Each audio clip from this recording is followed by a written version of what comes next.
tai bu lei po jong ne kan der thom tuk ronga selo azai hida kanipal kanral pa hi zeitina achol chang heti ban tu pol hi zo chi a chon khavial te ko bung ta chuna chon kan long dong ding shrim shrim chi asilo atua nan umnak US American selo mirang kutin zalon nak cha a tin do thlanak lolaji an to liwa hin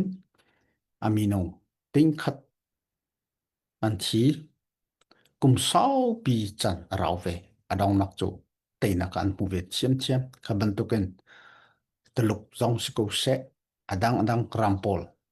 hi ban to koram ban to ken atong mi por vial te chu ve chiam chiam kha an si ve I hi vial te he kan zo chi asinan kan zo chi an ma ban to kan silai tinak silawi khakhachu zaida an experience ti mi hi zo I kan ni hi da kan ti te ka atua kan do thlenak hi kan zo I kan do thlenak a step te in kan chima chon apakhat na ka do thlenak ngan pi noi u to hlan ye ti mi avung thok I avung thok leu a hi pathama sina chon ra sang lei ni hlan liu ningkel te he an si hoi ko lai ti phun ani ruwa I zei te khi akan relo an male kum nga chung kan hon tuan te ka teinak zei mo sak kan hu ko kum nga avung rok te ka an vun itim tua hoi le akan nam hoi te ka a chauza pakhat ban to ka simira sang le sem atlai mi por ti mi a chon ka ki ba hi thazang lai si se azai lai si se kani thlau ton mi si chu cha kan ma lei jong kan tha ba ve ti ka an ni akan nam diu chan he kan phan hoi chu kan phan mi chu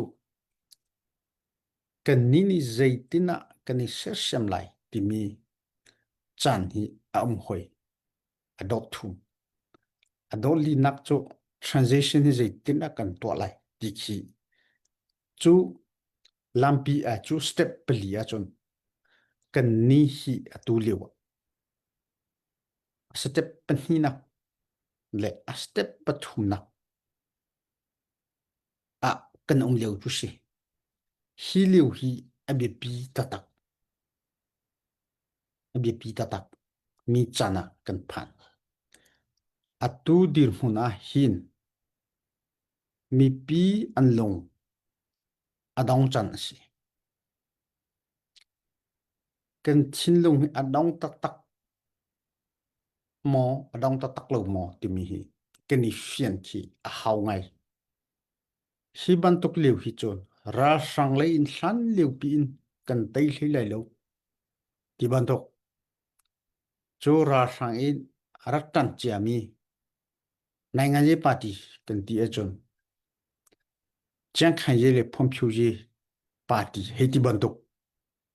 pol jong se se chu khat ama achu miat long rot mi rum pol he ti ban tok pol jong se se hi ban tok leu hi kha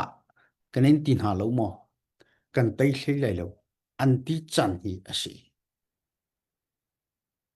chu kan ma ni chu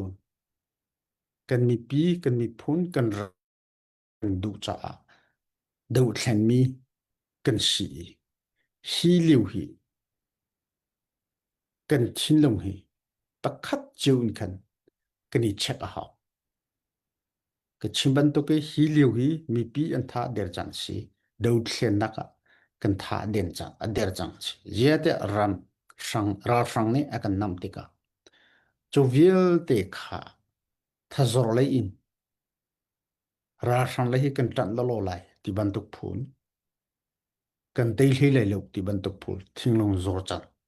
kan phani asinan chu tin kan phan ronga kan ni kha adi mo adi lo zaitina kan ni ser sham lai kan ti atu hi thazang thar kan ni lak chan chu si zai tlukin da kani lakho te mi tu hi adua kani check a hawi chu cha a tu hi ka kipin hi ka le ni ral do mi ni kan do chu ka khat le ni mi pi le ni si se adangen thazang iser khonak cha a tin atua itim to le rian hi kan ton liu pi si chu cha atu chan hi